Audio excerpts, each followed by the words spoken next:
Salut Joe, après ton arrêt de tout type de produit, as-tu retrouvé le goût de la vie, c'est-à-dire les occupations plaisantes?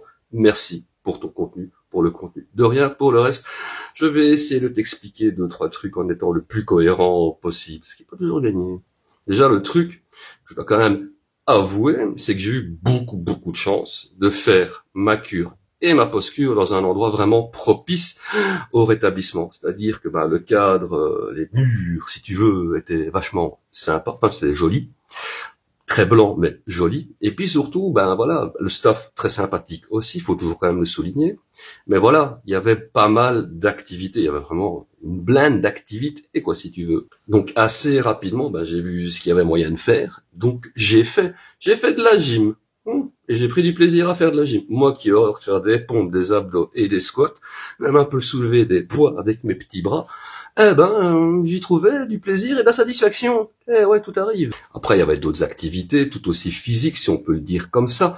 J'ai fait de l'escalade, j'ai été à la piscine de nombreuses fois, et j'ai aussi eu la chance de plusieurs fois aller au mini-foot. Normalement, il devait y avoir du basket, mais bon, voilà. Avec des joueurs de foot, donc j'ai fait pas mal de mini-foot. Enfin, pas mal, j'exagère peut-être, mais en tout cas, voilà. Assez rapidement, j'ai retrouvé du plaisir à avoir des occupations physiques, ce que je n'avais plus fait depuis belle lurette. Par contre, les activités que j'ai toujours adoré, enfin j'en ai pas beaucoup, mais bon voilà, c'est toujours les trucs que j'ai adoré faire, c'est-à-dire mixer et aller me promener en ville. Là, ça a été un petit peu plus compliqué, ça a pris plus de temps.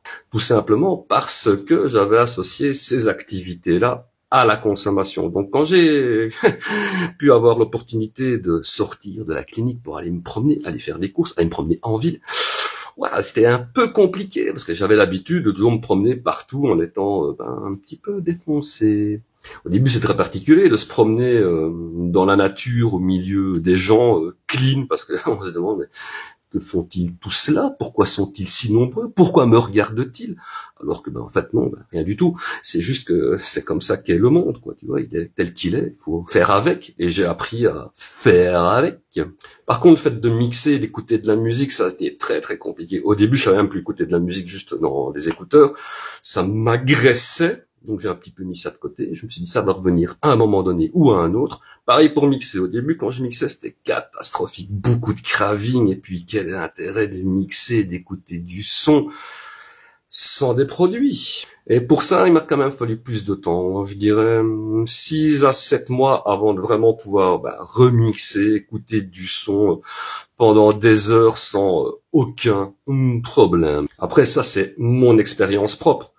Il y a des gens pour qui ça va être plus rapide, il y a des gens pour qui ça va être plus long. C'est comme ça. Mais il n'y a pas de problème, c'est ok. Un parcours de rétablissement, il est propre à chacun. Chacun a son propre rythme, chacun a sa propre temporalité. Le plus important, c'est de le faire et de toujours rester patient. Encore vraiment un petit mot. Quand on est dans un parcours de rétablissement, la patience, c'est une vertu cardinale, fondamentale. Et c'est un des mecs les plus impatients de Belgique qui te le dit. J'ai appris à être patient. Et franchement, quand tu apprends ça, tout se passe beaucoup mieux.